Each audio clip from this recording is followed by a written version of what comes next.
Episode 2 पेशकश मीरे कारवां। मैं भी झोंपड़ी से बाहर आ गया। एक आदमी याक ऊपर से हमारा सामान उतार रहा था। हच्चर वहां नजर नहीं आ रहे थे। मार्था वगैरह भी झोंपड़ी से बाहर आ गई थी। हम चंद कदम आगे बढ़कर झील के किनारे पर पत्थरों पर बैठ के बहुत दूर दूर कश्तियां झील की पुरसकून सतह पर तैरती हुई किनारे की तरफ आ रही थी। झील का दूसरा किनारा पहाड़ों से मिला हुआ था और वो पहाड़ी सिलसिला बदतरीज बुलंद होता चला गया था। इन्हीं पहाड़ों से बहने वाले पानी से वो झील मार से वजूद में आई थी। शाम का अंधेरा गहरा होता चला जा रहा था। हमारे आसपास खड़ी हुई औरतें और बच्चे भी जा चुके थे और हम वहां अकेले रह गए थे। हमारी जो कैफियत थी वो तो थी ही, लेकिन मार्था के चेहरे पर सनसनी के अजीब से तासुरात थे। वो मुसन्नफा थी, अपनी नई किताब के लिए मवाद की तलाश में निकली हुई थी और यहाँ शायद उसे कुछ ज्यादा ही सनसनीखेज मवाद मिलने की तवक्का थी। मार्था ब्राजील की सियाहत भी कर चुकी थी, जहां सदियों पहले अनका कौम आबाद थी। बरसील के खतरनाक और गुंजान जंगलों में अब भी ऐसे कबीले आबाद थे जिनके यहाँ बड़ी ही अजीबोगरीब और पुरस्कार रसूम राज थी।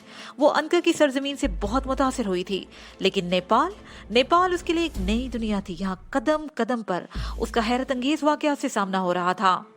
मार्था यहाँ से मस्तांग जाने का इरादा रखती थी। मस्तांग के बारे में मुझे शेरपा बहुत कुछ बता चुका था और जब मैंने मार्था को बताया कि मस्तांग कबीले की औरतें 3 शादियां करती हैं और इस कबीले की जोधा महारानी तो बैक वक्त 3 शोहरों की बीवी है, तो मार्था तो उछल ही पड़ी। उसे तो मेरी बात का यकीन ही नहीं आया था। ठीक है, मैंने मुस्कुराते हुए कहा, थोड़े ही दिनों में तुम वहां जाने वाली हो, अपनी आंखों से सब कुछ देख लोगी और ये भी मुमकिन है कि मस्तांग कबीले के 3-4 मर्द तुम्हें भी पसंद करके बैक वक्त तुमसे शादी कर लेंगे। और नहीं, मार्था तो ची ही पड़ी थी। प्लीज चुप रहो, मैं ऐसा खौफनाक मजाक पसंद ही नहीं करती। करीब बैठी दन्नो भी कहका लगाकर हंस पड़ी। सूरज गुरूब होने पर हुंकी सी बढ़ गई थी और अंधेरा भी गहरा हो गया था, लेकिन हम लोग वहीं बैठे रहे। तकरीबन 1 घंटे बाद रस्तोगी वापस आ गया और उसके साथ एक और आदमी भी था।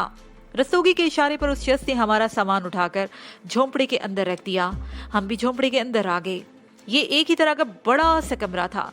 3 दीवारों के साथ बेंचों की तरह की मिट्टी के चबूतरे बने हुए थे और एक तरफ एक स्टूल और एक छोटे चबूतरे पर एक मटका भी रखा हुआ था, जिसके ढकने पर मिट्टी का ही प्याला मौजूद था।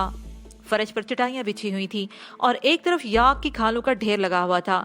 रस्तोगी अपने तंदुरुस्त हाथ से खालें उठाकर बिछाने लगा तो मैं भी उसकी मदद को पहुंच गया। तुम लोग यहाँ आराम करो, रस्तोगी अपने सामान में से एक थैला उठाते हुए बोला। खाने के बाद सरदार तुम लोगों से मुलाकात करेगी। हमसे मुलाकात? मैंने उलझी हुई नजरों से उसकी तरफ देखा।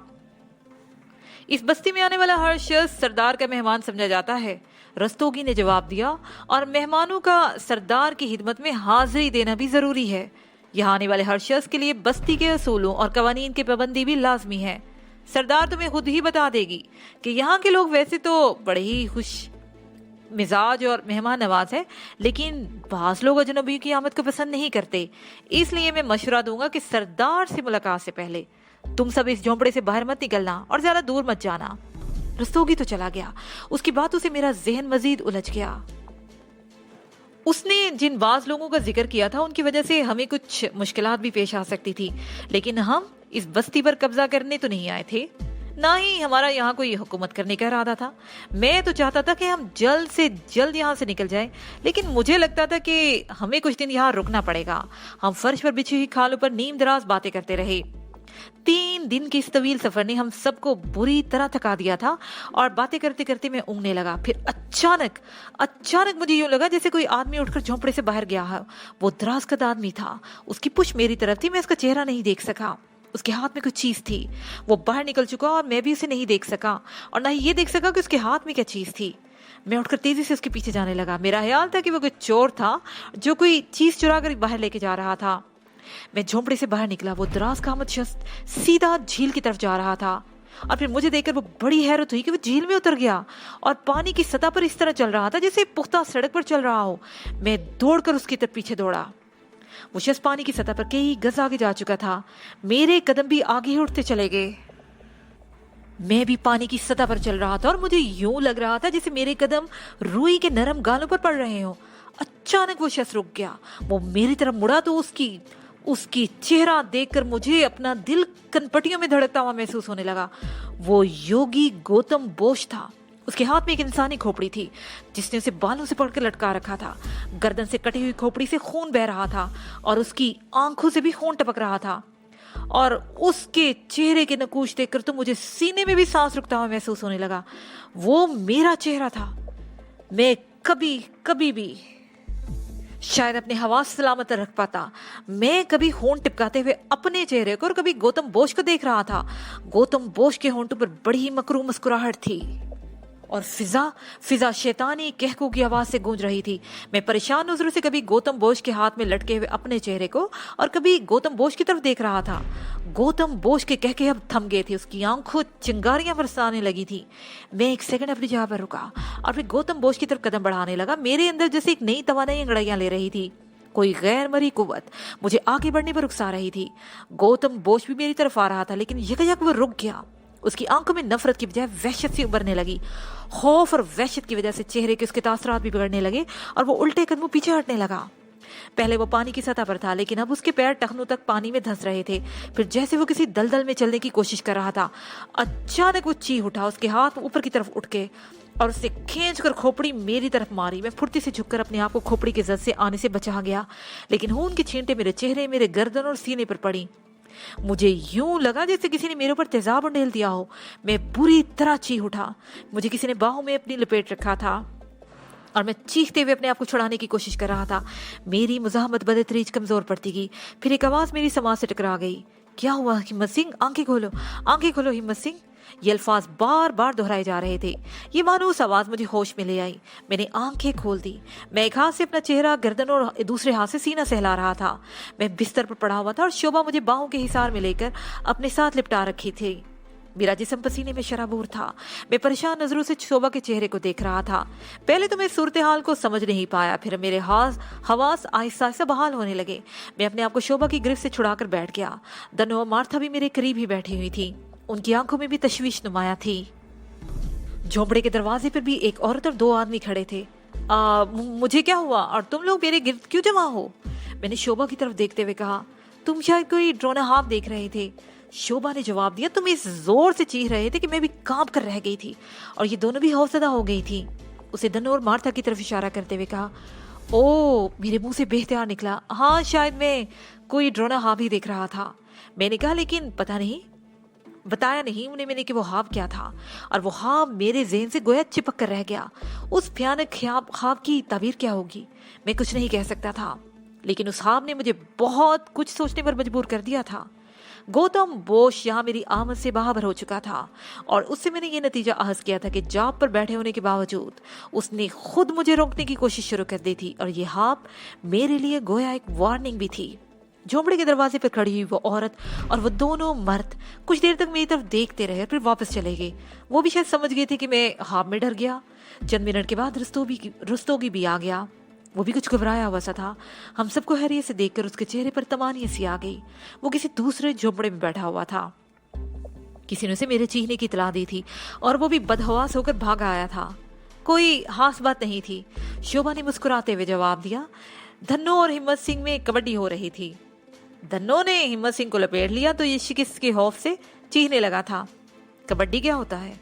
रस्तोगी ने उलझी हुई नजरों से उसकी तरफ देखा। पंजाब का एक दिलचस्प खेल है, तुम्हारे यहाँ भी खेला जा सकता है, लेकिन इसका तरीका और तफसील तुम्हें फिर किसी वक्त बताऊंगी। इस वक्त तो भूख से जान निकली जा रही है। खाने के बारे में तुमने क्या सोचा है? शोभा बोली, खाना बस तैयार है, मैं भी लेकर आता हूँ। रस्तोगी ये कहता हुआ बाहर निकल गया। उसकी वापसी तकरीबन 20 मिनट के बाद हुई थी। उसके साथ एक जवान लड़की भी थी जिसने चावलों से भरा हुआ एक बड़ा सा तश्त उठा रखा था। लड़की ने झुककर तश्त हमारे दरमियान चटाई पर रख दिया। गरम गरम चावलों से भाप और इश्तिहा अंगेज खुशबू उठ रही थी। चावलों में गोश्त की बड़ी बड़ी बोटियां भी नजर आ रही थी। रस्तोगी भी हमारे साथ ही बैठ गया, लेकिन वो लड़की वापस चली गई। याक के गोश्त वाले चावल खाकर मुझे लाहौरी पुलाव याद आ गया। मुझे अच्छी तरह याद था कि सिंगापुर में मेरी वालदा और जब एक दो मरतबा बकरे का गोश्त हफ्ते में जरूर पकाया करती थी, और बकरे के पुलाव का गोश्त याक के गोश्त के इस पुलाव से बहुत ज्यादा लजीज हुआ करता था। लेकिन याक के गोश्त के इस पुलाव में अगरचे मसाले वगैरह पूरे नहीं थे, लेकिन फिर भी बहुत मजेदार था। खाने के बाद रस्तोगी हाली तश्त लेकर चला गया और हम भी झोंपड़े से बाहर आकर कुछ देर झील के किनारे पर टहलते रहे और फिर पत्थरों पर बैठ गए।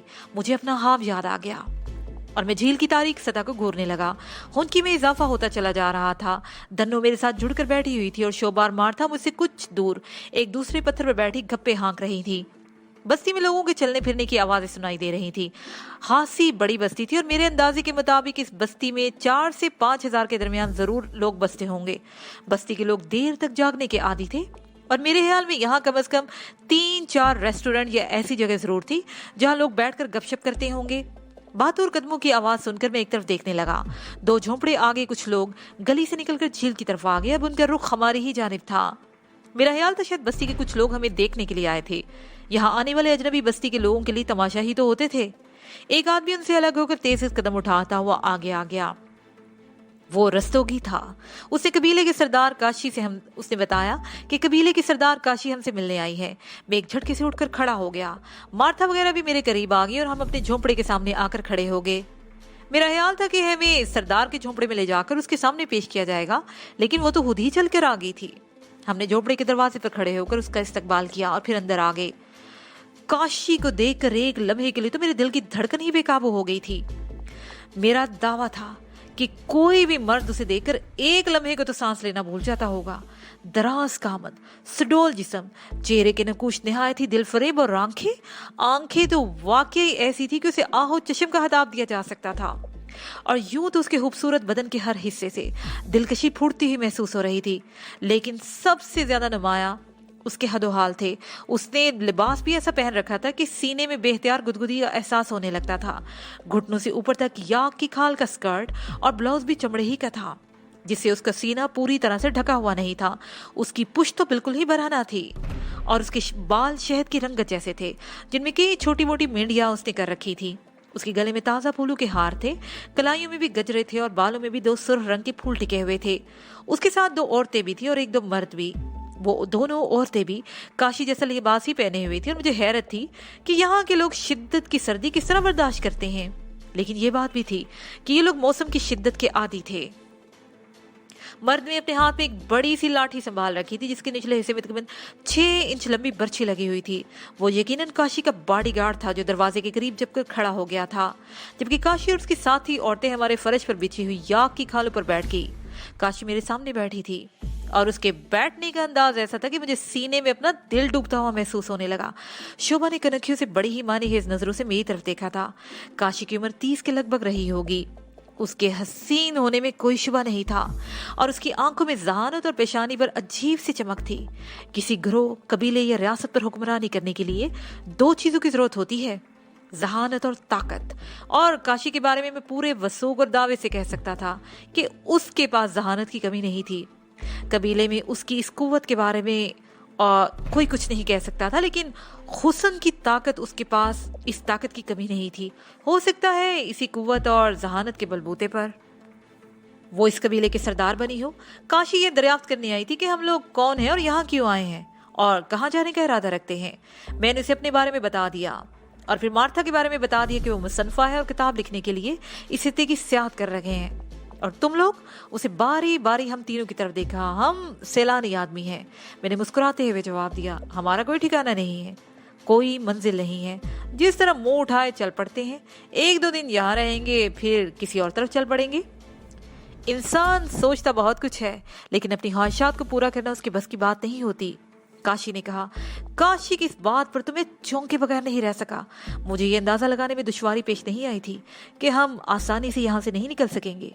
सफर के दौरान में मुझे रस्तोगी ने तलको कबीले के बारे में चंद अहम मालूमात फराहम की थी। उनमें से एक बात यह भी थी कि इस कबीले में मर्दों के मुकाबले में औरतों की तादाद ज्यादा थी, और दूसरी अहम बात ये कि इस कबीले के सरदार भी कोई औरत ही बन सकती है। सरदार के लिए कंवारी होना लाजमी था और सरदारी मिलने के बाद वो कबीले के किसी भी मर्द से अपनी ख्वाहिशात पूरी कर सकती थी।